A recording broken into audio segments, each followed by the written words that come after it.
Greetings to you all. Talo Falava. First and foremost, I'd like to thank God for the opportunity and the strength that He has given us to perform this piece to you.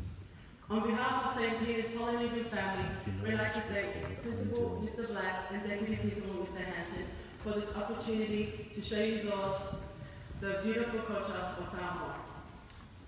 A saksa is a traditional Samoan slap dance. Hand movements depict everyday life, from the movement of fish in the water to flying birds in the sky, from cooking the oil to cleaning the house, and even forming a form of voyage.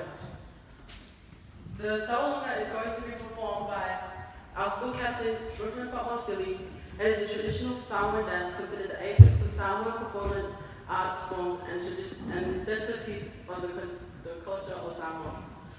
So sit back, relax, and enjoy. Sila maho, sila.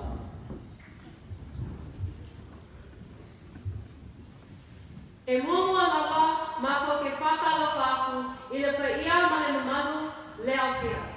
Tā lofa lava.